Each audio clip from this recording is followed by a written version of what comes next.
हरेर्नाम हरेर्नाम केवलम कलौ नास्त्येव नास्त्येव नास्त्येव गतिरन्यथा।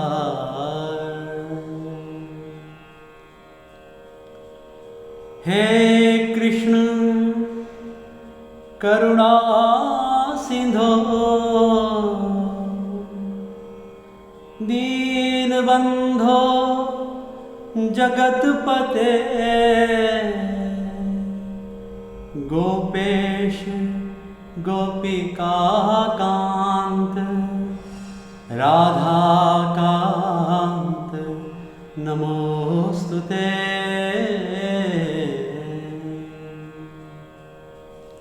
ओम नमो भगवते वासुदेवाय। प्रिय बंधु, भगवद गीता के दूसरे भाग में आइए सांख्य योग नामक द्वितीय अध्याय के 11 श्लोक से आगे की पारायण प्रारंभ करते हैं। दूसरे अध्याय को सांख्य योग कहा जाता है, ये विषय भी बताना उतना ही आवश्यक है कि द्वितीय अध्याय जिसमें आत्मा की अमरता के साथ कर्म का प्रतिपादन, कर्मयोग का और स्थित प्रज्ञ के लक्षण प्रतिपादित किए गए हैं, तो इस पूरे अध्याय को सांख्य योग नाम क्यों दिया गया? सांख्य का विषय है अपने पराय के संबंध में जो मोह है उसको दूर करना। सर्वप्रथम भगवान कृष्ण को यही अभिप्रेत है कि अर्जुन जिस मोह में फंसा हुआ है, अपने और पराय के मोह को, तो ये विषय सांख्य का है। इस सांख्य योग में जो संख्या शब्द है उस पर उसका अर्थ है विचार करना, आत्म विषयक निश्चित ज्ञान, ये है सांख्य। जगत के निश्चित पदार्थों की संख्या का बोध कराना। सांख्य दर्शन, शव दर्शनों में एक सांख्य दर्शन है कपिल मुनि का, उनकी 72 कारिकाओं से पल्लवित और पुष्पित हुआ सांख्य शव दर्शनों में प्रधान है। उनमें 25 तत्वों का प्रतिपादन है, जिसमें आत्मा पुरुष के रूप में उसकी त्रैकालिक सत्ता का प्रतिपादन किया गया है।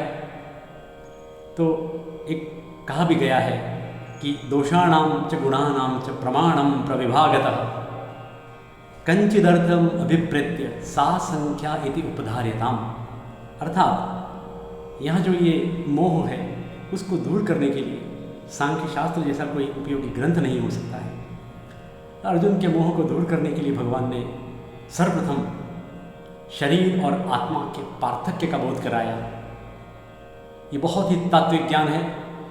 जिंदगी को जानना जितना महत्वपूर्ण है, उतना ही मृत्यु को भी जानना अपरिहार्य है।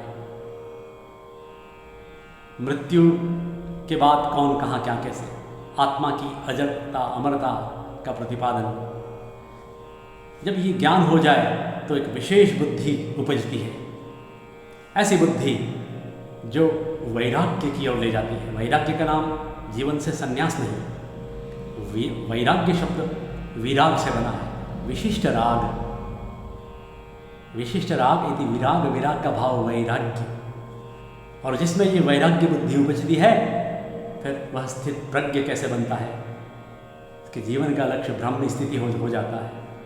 तो आइए अधिक प्रवचन अथवा व्याख्यान की ओर मेरा रुख नहीं है। मेरा उद्देश्य है गीता के मूल श्लोकों को आपके सामने रख करके कैसे उनका पारायण करें, कैसे उन सरल श्लोकों का गान करते हुए उसमें निहित जो जीवन प्रबंधन का जो तत्व छुपा हुआ है, जो अनमोल सूत्र छिपे हुए हैं, उनमें उनको पा करके हम आगे बढ़ें और कालजयी समस्याओं का समाधान करने में तत्पर हो सकें। कि भगवान ने अर्जुन को उपदेश दिया, लेकिन ये उपदेश पूरे विश्व में आज भी हर उस विषम परिस्थिति से लड़ रहे, उस सत्य तत्व के लिए लड़ रहे व्यक्ति के लिए उपदेश उपादेयकारी हो सकता है।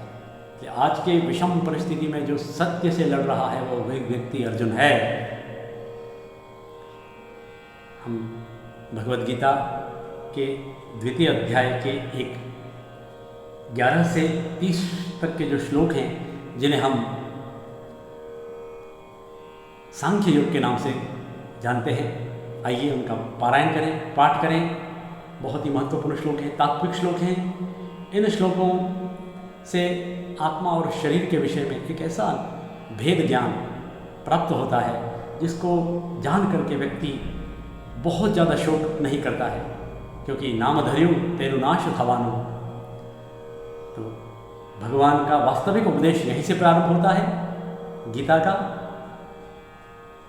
आप फलक पर देख रहे हैं, मेरे साथ पाठ करेंगे। एकादश श्लोक। ओम श्री भगवान वाच अशोचानन्वशोचस्त्वं प्रज्ञावादांश्च भाषसे गतासून गतासूंश्च नानुशोचन्ति पंडिता। अर्जुन, त्वं अशोचान अन्वशोचः प्रज्ञावादांच भाषसे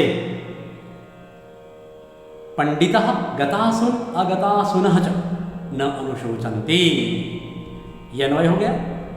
अब देखें, हे अर्जुन, तुम अशोचान अन्वशोचः, जो विषय शोक करने योग्य नहीं है, अशोचान, उन पर शोक कर रहे हो, और प्रज्ञावादों की तरह, पंडितों की तरह बड़े बड़े डींगे हाँक रहे हो, भाषण कर रहे हो, बोले जा रहे हो। गतासुन अगतासुन सुहच, गतासुन अगतासुनः च, गए हुए और नहीं गए हुए, जो विषय जा चुके हैं, बीत चुके हैं, और जो विषय नहीं गए हैं अर्थात आने वाले हैं, अतीत और भवितव्य, इस विषय में नहीं सोचते हैं। कौन? पंडित। पंडित लोग गए हुए और नहीं गए हुए विषयों का शोक नहीं करते हैं। अर्जुन, इस श्लोक में आदि शंकराचार्य ने अपने भाष्य में पंडित शब्द की व्युत्पत्ति इस प्रकार की है। पंडा आत्म विषय का बुद्धि है, येषां ते पंडिता। पंडा, ये पंडा बुद्धि जो आत्म विषयक है, जो अध्यात्म का प्रतिपादन करती है, ये बुद्धि जिसमें है वो पंडित हैं। हे अर्जुन, भगवान कृष्ण ने यहाँ पंडित की एक तरह से परिभाषा बताई है। शब्दों ने अपना अर्थ खो दिया है आज के वातावरण में। हम पंडित किसके लिए प्रयोग करते हैं हम जानते हैं। तो मेरा विद्वानों से सादर निवेदन कि जो शब्द अपना अर्थ खो चुके हैं, रूढ़ हो गए हैं, दुर्भाग्य से जो चाय की कैंटीन चला था उसको भी पंडित कहा जाता है, भोजन बनाने वाले को महाराज कहा जाता है। ठीक, सम्मान को कहिए, किंतु शब्द अपना अर्थ नहीं खो दें। भाषा तभी भाषा बनी रहेगी। भाषा सुमधुरा मुख्या गिरवा निर्वाण भारती। आगे बढ़े, श्लोक संख्या 12। न त्वेवाहं जातु नासं न त्वं नेमे जनाधिपा न चैव न भविष्यामः सर्वे वयमतः परम्। हे अर्जुन, न त्वेव अहं जातु नासं न त्वं न इमे जनाधिपाः न तु एव अहम जातु न आसम। ऐसी बात नहीं है कि मैं पहले नहीं था, न तुम पहले नहीं थे, न इमे जनाधिपा, जनाधिपा यदि राजान, एते राजान। कुरुक्षेत्र के मैदान में खड़े जो राजा लोग हैं, जो पांडव और दुर्योधन की सेना का साथ देने आए हैं, अन्य राजा, ये पहले नहीं थे, ऐसी बात नहीं है। अर्थात पहले भी थे। न चैव न भविष्यामः, और ऐसा नहीं है कि आगे नहीं होंगे। न च एव न भविष्यामः सर्वे वयम अतः परम, हम सभी इससे आगे भी रहेंगे। अर्थात आत्म रूप में हम थे, हैं और रहेंगे। ऐसी बात नहीं है कि मैं नहीं था, ये नहीं थे, तुम नहीं थे, हम सब पहले थे, आगे भी रहेंगे। सर्वे वयम अतः परम सर्वे वयम भविष्यामः। बहुत सुंदर श्लोक, मैं इसको बड़ा करके दिखाता हूँ आपके सामने। 13वां श्लोक है। देहिनोऽस्मिन् यथा देहे कौमारं यौवनञ्जरा तथा देहान्तरप्राप्तिर्धीरस्तत्र न मुह्यति। यौवनम शब्द है, टंकण दोष थोड़ा सा। यहाँ आत्मा की त्रैकालिक सत्ता का प्रतिपादन किया गया है। देहिनः अस्मिन् यथा देहे कौमारम यौवनम जरा आगच्छति। देहिनः अस्मिन् देहे, देह में स्थित जो आत्मा है उसको देही कहते हैं। अतः देही की जो इस वर्तमान देह में जैसे सर्वप्रथम कौमार अवस्था आती है, फिर यौवन अवस्था आती है, फिर जरा अर्थात वृद्धावस्था आती है, तथा देहांतर प्राप्ति, उसी प्रकार देहांतर अन्य देह जब प्राप्त होते हैं, दूसरे जन्म मिलते हैं, तब भी यही अवस्थाएं आती हैं। धीरः तत्र न मुह्यति। धीर पुरुष उस विषय में कभी भी शोक नहीं करता है, अर्जुन मोहित नहीं होता है। धीरः तत्र न मुह्यति। इस प्रकार यहाँ भगवान कृष्ण ने आत्मा की त्रैकालिक सत्ता, वर्तमान भूत भविष्य में आत्मा की स्थिति को बताते हुए पुनर्जन्म की मान्यता को पुष्ट किया है, जो भारतीय दर्शन और भारतीय संस्कृति में पुनर्जन्म की मान्यता को पुष्ट करता है सिद्धांत।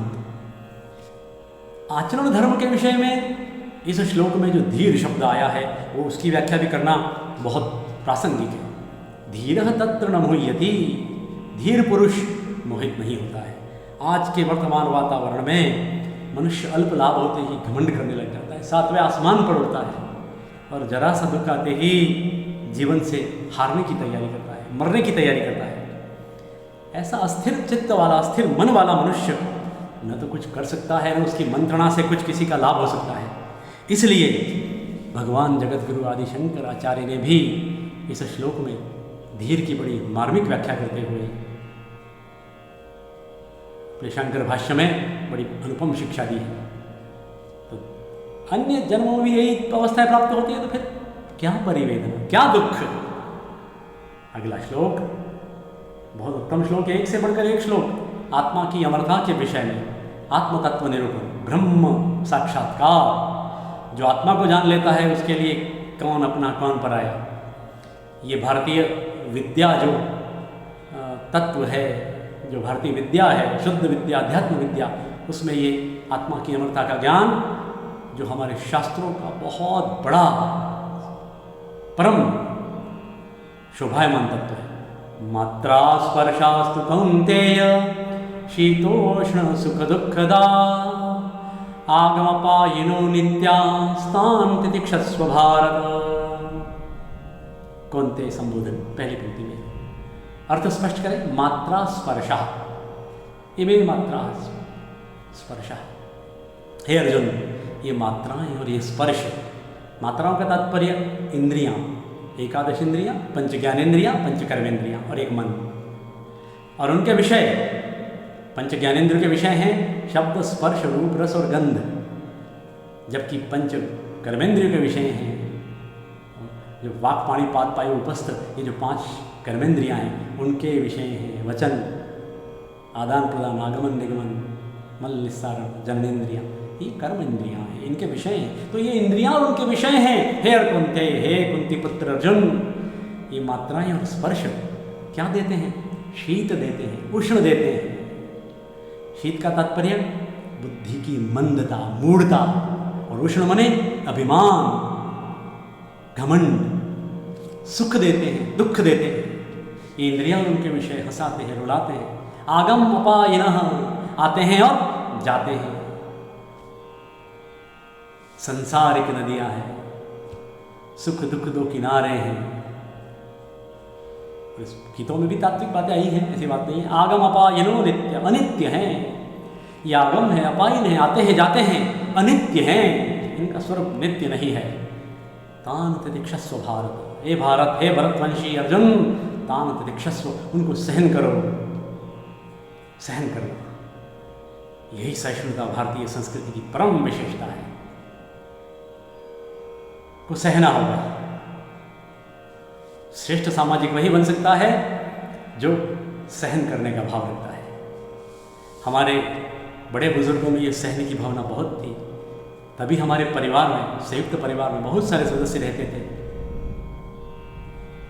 परिवार में स्वाभाविक है, बर्तन बचते हैं तो छोटी मोटी तो चलता रहता है, लेकिन उनको सहने की। आज के एकल परिवार में भी होकर के भी, पति पत्नी और 2 बच्चे होकर भी, ये जो तितिक्षा का भाव है, सहन करने का भाव लुप्त होता जा रहा है, जिसके कारण डिप्रेशन, अवसाद, तनाव, और ऐसे ऐसे न मालूम क्या क्या बीमारियाँ आने लगी हैं। तो बात चल रही है इंद्रियां और उनके विषयों की, उसके बारे में कहा जा रहा है। 15वां श्लोक देखें। यम ही न व्यथयन्त्येते पुरुषं पुरुषर्षभ समदुःख सुखम धीरम सोमृतत्वाय कल्पते। फिर धीर शब्द आया। हे पुरुषर्षभ, हे पुरुष श्रेष्ठ अर्जुन, पुरुष ऋषभ, ऋषभ बने श्रेष्ठ, हे पुरुषों में श्रेष्ठ अर्जुन, जिस पुरुष को यम पुरुषम, यम समदुःख सुखम धीरम, यम धीरम पुरुषम एते न व्यथयन्ति। के न व्यथयन्ति? मात्रा स्पर्शः।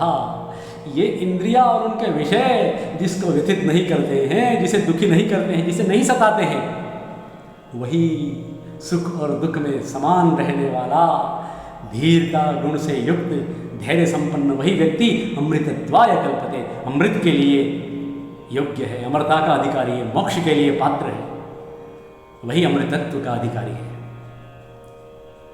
ना सतो विद्यते भावो ना भावो विद्यते सतः उभयोरपि दृष्टोन्तस्त्वनयोस्तत्त्वदर्शिभिः।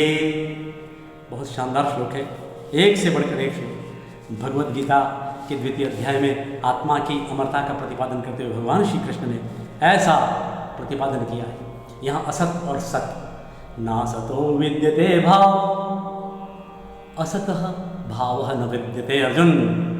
असत का कोई भाव नहीं है, जो असत है वो असत है। और न अभाव विद्यते सतः, सतः अभावः न विद्यते, सत का कभी अभाव नहीं होता है। सत त्रैकालिक है, अर्थात वर्तमान भूत भविष्य में एक जैसा बना रहता है। सत्य, सत से सत्य बनता है। असत का कोई अस्तित्व नहीं है, सत का कहीं अभाव नहीं है। उभयोः अपि दृष्टोः अन्तः, अन्तः इति तत्व ज्ञान, इनका तात्विक ज्ञान, किनका? सत और असत का। एक तरह से समझ लें आत्मा और शरीर का, सत्य और असत्य का, इनका जो तात्विक अंतर है, अनयोः इन दोनों का, तत्वदर्शिभिः उभयोः अन्तः दृष्टः। तत्ववेत्ता ऋषि मुनियों ने इन दोनों के अंतर को, तत्व ज्ञान को, इनकी निचोड़ को अपने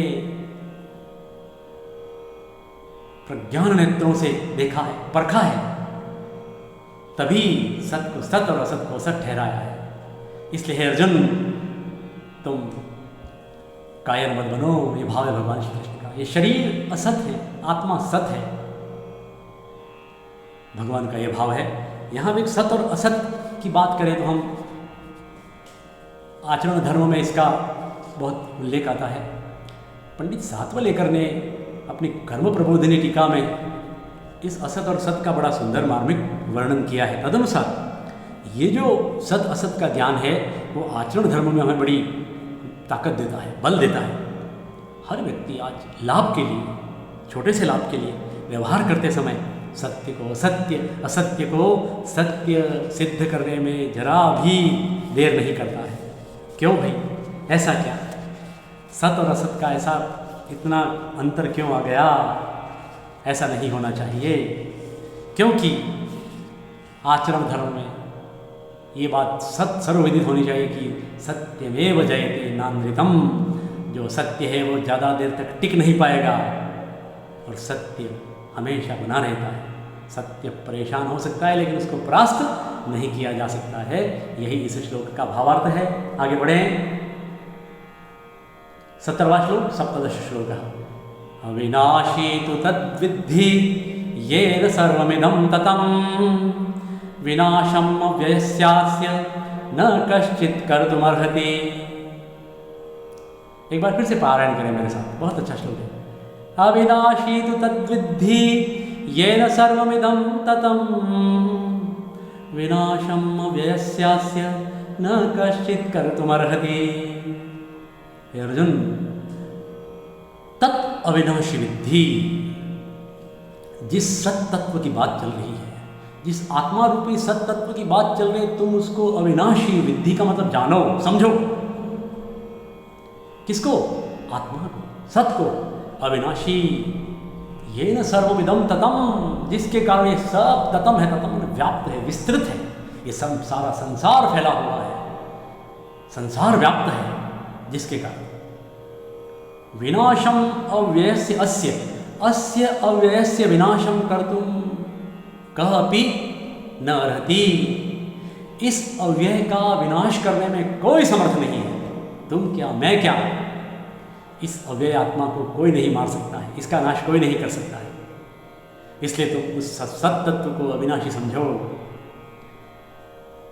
अंतवंत इमे देहा नित्यस्योक्ता शरीरिणः अनाशिनो प्रमेयस्य तस्माद्युध्यस्व भारत। हे भारत, हे भरतवंशी अर्जुन, इमे देहा, ये शरीर, किसके शरीर? नित्यस्य, नित्य आत्मा के, आत्मा नित्य है। शरीरिणः, शरीर में स्थित इसलिए शरीरी आत्मा, इस शरीरी आत्मा के शरीर, इस अनाशी शरीर आत्मा के ये शरीर, इस अप्रमेय आत्मा के ये शरीर। आत्मा के लिए भगवान ने 4 विशेषण बताए, 3 विशेषण बताए हैं। देखें, नित्य के, अनाशी के, अप्रमेय के। आत्मा नित्य है, आत्मा अनाशी है, आत्मा अप्रमेय है। अप्रमेय का मतलब यस्य प्रमेय न भवति, जिसका माप नहीं किया जा सकता है। शरीर को नापा जा सकता है लेकिन आत्मा का कभी नाप नहीं किया जा सकता, इसलिए आत्मा प्रमेय है। इस नित्य आत्मा के, इस अनाशी आत्मा के, इस अप्रमेय आत्मा के ये शरीर, सभी शरीर जितने भी इस सेना में खड़े हुए हैं, अंतवंत उक्ता, अंतवान कहे गए हैं, अंतवंत कहे गए, नाशवान कहे गए, क्षणिक हैं। आज इनका अस्तित्व है, कल नहीं पता, कल क्या होगा किसे पता है, कल का किसको पता है। आज जो है वो कल रहेंगे ऐसी कोई गारंटी नहीं है। नाम धर्यो तेनु नाश थवान तस्मात् युध्यस्व भारत। हे भारत, इसलिए तुम युद्ध करो, कायरता की बातें मत करो अर्जुन। अगला श्लोक आपके सामने, 51 श्लोकः। य एनं वेत्ति हन्तारं यश्चैनं मन्यते हतम् उभौ तौ न विजानीतौ नायं हन्ति न हन्यते। यह का तात्पर्य जो, अव्यय, जो पुरुष, जो व्यक्ति, जो मनुष्य एनम आत्मानं हन्तारं वेत्ति, जो इस आत्मा को हन्ता इति मारने वाला समझता है कि आत्मा मारता है। यह च एनम हतम मन्यते, जो इस आत्मा को मरा हुआ समझता है। संसार में भांति भांति के लोग हैं, अलग अलग सोच रखते हैं। जो इस आत्मा को मारने वाला, जो इसको मरा हुआ समझता है, उभौ तो न विजानीतौ, ये दोनों दृष्टि रखने वाला व्यक्ति नहीं जानता है। क्योंकि न वयम हन्ति न हन्यते, क्योंकि आत्मा न तो मरता है न मारा जाता है। नायम हन्ति न हन्यते। एक बहुत अच्छा सुंदर श्लोक है, छंद परिवर्तन। न जायते म्रियते वा कदाचिन् नायं भूत्वा भविता वा न भूयः अजो नित्यः शाश्वतोऽयं पुराणो न हन्यते हन्यमाने शरीरे। न अयं जायते न अयं म्रियते। आत्मा पुल्लिंग है। संस्कृत में, हम हिंदी में बात करते हैं आत्मा आती है, मरती है, जाती है, ऐसे हिंदी में आप कहें। संस्कृत में आत्मा शब्द पुल्लिंग है। न जायते, न यह जन्म लेता है कभी, न म्रियते, कदाचित कभी भी, न कभी मरता है। न अयं भूत्वा भूयः भविता वा, न यह कभी हुआ है, न हो करके फिर आगे होगा। अयम आत्मा अजः, यह आत्मा अजन्मा है अर्जुन, इसका कभी जन्म नहीं हुआ है। ब्रह्मा विष्णु महेश की तरह। अयम नित्यः, यह हमेशा बना रहने वाला है। अयम शाश्वतः, यह आत्मा सनातन है, शाश्वत है। अयम पुराणः, यह आत्मा पुरातन है। अयम आत्मा शरीरे हन्यमाने न हन्यते, शरीर के मारे जाने पर भी यह नहीं मरता है, नहीं मारा जाता है। देखें, मेरे साथ पाठ करें श्लोक संख्या 21। वेदा विनाशिनं नित्यं येनमजमव्ययं कथं सह पुरुषः पार्थ कं घातयति हन्तिकम्। हे पार्थ, संबोधन। पृथापुत्र अर्जुन, कुंती का दूसरा नाम पृथा। वेद यदि जानता है, जानाति, यहाँ वेद अविनाशिनम। एनम आत्मानम, यह पुरुषः, यह मनुष्य एनम आत्मानम अविनाशिनम इति वेद जानाति। यह पुरुषः कोऽपि पुरुषः एनम् आत्मानं नित्यम् इति मन्यते, एनम् आत्मानम् अव्ययम् इति मन्यते। जो व्यक्ति इस आत्मा को जब अविनाशी मान लेता है, नित्य मान लेता है, अज मान लेता है, अव्यय मान लेता है कि अजन्मा है, अव्यय है, नित्य है, अविनाशी है, फिर वह पुरुष कौन कैसे किसको मारता है और कौन कैसे किसको मरवा सकता है? हे पाप, वह पुरुष कैसे भला किसको कैसे मारेगा, कैसे किसको मरवाएगा? संभव नहीं है ना। ऐसा ज्ञान रखने वाला व्यक्ति ये दोहरी सोच नहीं रखे। बहुत उत्तम श्लोक है। वासांसि जीर्णानि यथा विहाय नवानि गृह्णाति नरोपराणि तथा शरीराणि विहाय जीर्णान्यन्यानि संयाति नवानि देहि। कपड़ों के बदलने का दृष्टांत देकर भगवान कृष्ण बहुत सुंदर तरीके से उपमान के द्वारा समझाते हैं। यथा नरः कोऽपि मनुष्यः जीर्णानि वासांसि विहाय अपराणि नवानि गृह्णाति। जिस प्रकार मनुष्य पुराने वस्त्रों को छोड़ करके विहाय त्यक्त्वा नवानि अपराणि दूसरे नए वस्त्र धारण कर लेता है। पुराने कपड़े फट जाते हैं तो उनकी जगह नए वस्त्र धारण कर लेता है। तथा देही, उसी प्रकार यह देह में स्थित आत्मा देही क्या करता है? जीर्णानि शरीराणि त्यक्त्वा विहाय, जीर्णानि शरीराणि विहाय, इन वृद्ध हो चुके इन शरीरों को छोड़ करके अन्यानि नवानि संयाति, अन्य दूसरे देह धारण कर लेता है। पुराने शरीर को छोड़कर आत्मा दूसरे शरीर बदल लेता है। जैसे मनुष्य कपड़े बदलता है वैसे आत्मा शरीर बदलता है। श्लोक देखें अगला। नैनं छिन्दन्ति शस्त्राणि नैनं दहति पावकः न चैनं क्लेदयन्त्यापो न शोषयति मारुतः। बड़ा मार्मिक श्लोक है, एक बार फिर से पाठ करें। नैनं छिन्दन्ति शस्त्राणि नैनं दहति पावकः न चैनं क्लेदयन्त्यापो न शोषयति मारुतः। एनम् आत्मानं शस्त्राणि नैव छिन्दन्ति, न छिन्दन्ति। शस्त्र, अस्त्र शस्त्र इस आत्मा को नहीं छीन सकते हैं। शरीर को छेद डालेंगे, आत्मा को नहीं छेद सकते। पावकः एनम् आत्मानं न दहति, आग इस आत्मा को जला नहीं सकता है। न च एनम् क्लेदयन्ति आपः, जल शब्द हमेशा संस्कृत में बहुवचन देता है। आपः क्लेदयन्ति, जल इसको सुखा नहीं सकता, गीला नहीं कर सकते हैं। किसको? आत्मा को। और मारुत अर्थात पवन, वायु इस आत्मा को न शोषयति, कभी सुखा नहीं सकता है। इसलिए शरीर को छीन सकते हैं, शरीर को जला डालेगा अग्नि, जल शरीरों को सड़ा देगा, गीला कर देगा, और हवा सुखा डालेगा। अतः आत्मा क्या है? अगले श्लोक में अच्छेद्यो यमदायो यम क्लेद्यो शोष्येव च नित्यः सर्वगतः स्थाणुरचलोऽयं सनातनः। जब ऐसी बात है तो फिर यह आत्मा क्या है? अच्छेद्यः अयम, अदाह्य अयम, अक्लेद्यः अयम, अशोष्यः एव च।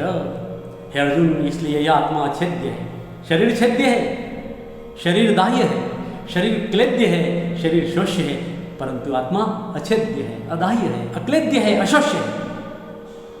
अयम आत्मा नित्य, सभी स्थितियों में सर्वगत, सब में गया हुआ है। स्थाणु है, अचल है। अयम सनातन, शाश्वत है। श्लोक संख्या पंचविंशति। अव्यक्तोऽयम् अचिन्त्योऽयम् विकार्योऽयम् उच्यते तस्मादेवं विदित्वैनं नानुशोचितुमर्हसि। अयम आत्मा अव्यक्त, अयम आत्मा अचिंत्य, अयम आत्मा अविकार्य उच्यते। अर्जुन, हे अर्जुन, यह आत्मा व्यक्त है, अर्थात शरीर में आकर के इसकी व्यक्तावस्था देख सकते हैं, लेकिन शरीर से पहले इसकी स्थिति अव्यक्त रहती है। शरीर से निकलने पर भी यह अव्यक्त है। आत्मा अव्यक्त है, अचिंत्य है, चिंतन से परे है। यमराज कहते हैं नचिकेता को, नायम आत्मा प्रवचनेन लभ्यः।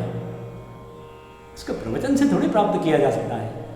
अयम अविकार, ये सारे विकार किस में आएंगे? शरीर में आएंगे। जलना, सड़ना, गलना, सूखना, ये सारे विकार शरीर में आएंगे, लेकिन आत्मा में नहीं आएंगे। इसलिए आत्मा क्या है? अविकारी, अविकार्य। फिर तस्मात् एवं विदित्वा, एनम, इसलिए एनम एवं विदित्वा, इस आत्मा को इस प्रकार से जान करके शोचितुम नरसी, तुम शोक करने योग्य नहीं हो। इस तरह से इस कुरुक्षेत्र के मैदान में रोने योग्य नहीं हो। तुम कांप नहीं सकते, तुम बिलबिला नहीं सकते अर्जुन। अगला श्लोक, अथ चैनम नित्य जातम नित्यम वा मन्यसे मृतम तथापि त्वं महाबाहो नैवं शोचितुमर्हसि। ये सांख्य ज्ञान एक और रख करके भगवान कहते हैं कि ये सांख्य की ये जो थ्योरी है इसको तुम नहीं मानो अर्जुन। तो अथच एनम नित्य जातम, इसके बाद तुम अपनी जिद करके बैठ जाओ, इसको नित्य जन्मने वाला मान लो, अथवा तुम कहो कि नित्य मरने वाला है। आत्मा नित्य जन्मता है? नहीं भगवान, मैं तो आपकी बात नहीं मानता हूँ। आत्मा का हमेशा जन्म होता है, आत्मा का हमेशा, आत्मा की मृत्यु होती है। भगवान कहते हैं कि इसके बाद भी तुम, हे महाबाहो, हे विशाल भुजाओं वाले, हे महान भुजाओं वाले अर्जुन, एवं शोचितुम नरसी, तुम इस प्रकार शोक करने योग्य नहीं हो। ये शोक तुम्हें शोभा नहीं देता है। एक और उत्तम श्लोक आ रहा है आगे, जातस्य हि ध्रुवो मृत्युर् ध्रुवं जन्म मृतस्य च तस्माद् परिहार्येऽर्थे न त्वं शोचितुमर्हसि। यह पुनर्जन्म की मान्यता को पुष्ट करने वाला श्लोक है।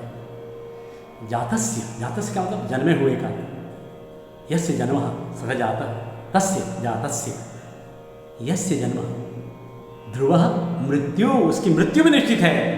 नाम धर्मनाष्टवान, ध्रुवम जन्म मृतस्य च, और मरने वाले का फिर जन्म निश्चित है, आना और जाना।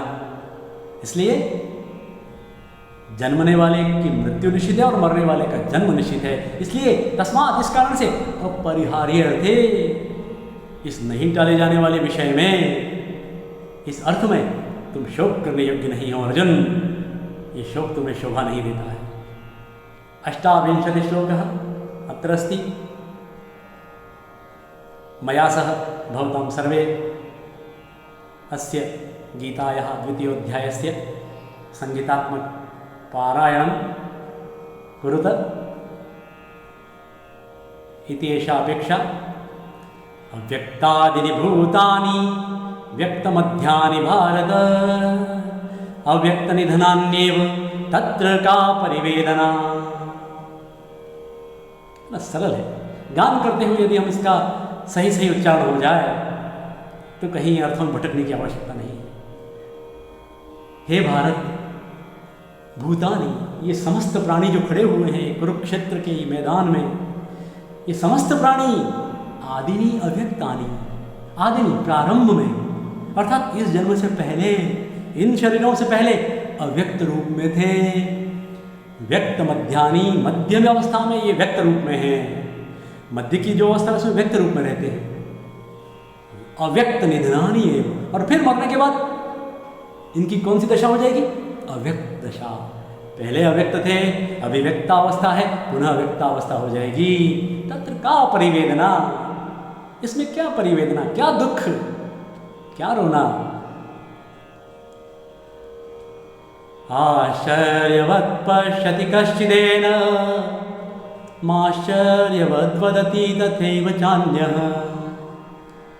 आश्चर्यवच्चैनमन्यः शृणोति श्रुत्वाप्येनं वेद न चैव कश्चित्। इस आत्मज्ञान को हर व्यक्ति नहीं प्राप्त कर सकता है। ये हर किसी के बस की बात नहीं है आत्मज्ञान, कि टॉर्च की रोशनी से ढूंढ ले आत्मा कहाँ है। ये ब्रह्म साक्षात्कार, ये आत्मा की अमरता का ज्ञान, ये आत्मा आश्चर्यवत् पश्यति, कोई इसे आश्चर्यवत् देखता है, कश्चित कोई आश्चर्यवत् वदति तथैव चान्य, अन्य कोई इसके बारे में आश्चर्यवत् होकर के प्रवचन करता है, बोलता है इसके बारे में। कोई केवल देख पाता है, कोई केवल बोल पाता है, आश्चर्यवच्च एनम अन्य शृणोति, अन्य लोग आश्चर्यवत होकर के इसका प्रवचन लाभ लेते हैं, सुनते हैं, श्रवण तक ही उनका नसीब है। लेकिन कुछ लोग श्रुत्वा भी एनम वेद न चैव कश्चित्, लेकिन कुछ कुछ तो सुनकर भी समझ नहीं पाते हैं। ऐसा यह आत्मा है। किसी को केवल हल्के से दर्शन हो जाना, कोई इसके बारे में बोल करके, कोई इसके बारे में सुन करके इसके अस्तित्व को प्राप्त करने की को प्रयास करता है, किंतु कोई कोई तो इसको सुनकर भी सुन नहीं पाता है। पहले ही कहा है, नायमात्मा प्रवचनेन लभ्य देहि नित्यमवध्योऽयं देहे सर्वस्य भारत तस्मात् सर्वाणि भूतानि न त्वं शोचितुमर्हसि। भारत, हे भरतवंशी अर्जुन, सर्वस्य देहे अयम देही आत्मा नित्यम अवध्यः, इन सभी के देह में स्थित, सभी लोगों के, सभी प्राणियों के शरीरों में स्थित यह जो आत्मा है, यह अवध्य है, नित्यम अवध्यः। इसको कोई वध नहीं कर सकता है, इसको कोई मार नहीं सकता है। कोई भी व्यक्ति इनके शरीर में स्थित आत्मा को कोई नहीं मार सकता है। तस्मात् सर्वाणि भूतानि त्वं शोचितुं न अर्हसि, इसलिए तुम सभी प्राणियों के विषय में शोक करने के योग्य नहीं हो। इस प्रकार यहाँ भगवान कृष्ण ने 30 श्लोकों में अर्जुन को आत्मा की अमरता का, सांख्यता का, सांख्य ज्ञान का बोध कराया। ये जो सांख्य योग है इन्हीं श्लोकों तक ही सीमित नहीं है, इसके बाद भी है, किंतु यह आत्मा की अमरता का जो विषय है बहुत महत्वपूर्ण है। ये अपने और पराये के संबंध का जो मोह है उसको दूर करने के लिए सांख्य शास्त्र जैसा ज्ञान इस धरती पर कहीं नहीं है। ये षड दर्शनों में बहुत प्रसिद्ध है। मैंने जैसे पहले कहा कि सांख्य दर्शन और उस पर ईश्वर कृष्ण की सांख्य कारिका और वाचस्पति मिश्र की सांख्य तत्व कौमुदी, एक से एक बढ़ करके आज सांख्य दर्शन पुष्पित और पल्लवित हो रहा है। 25 तत्वों का प्रतिपादन किया गया है। इसलिए द्वितीय अध्याय के इन 21 से 30 तक के श्लोकों को सांख्य का नाम दिया गया है। आगे हम अगले तृतीय भाग में कृष्णार्जुन संवाद में और बातें प्राप्त करेंगे। तब तक नमो भगवते वासुदेवाय।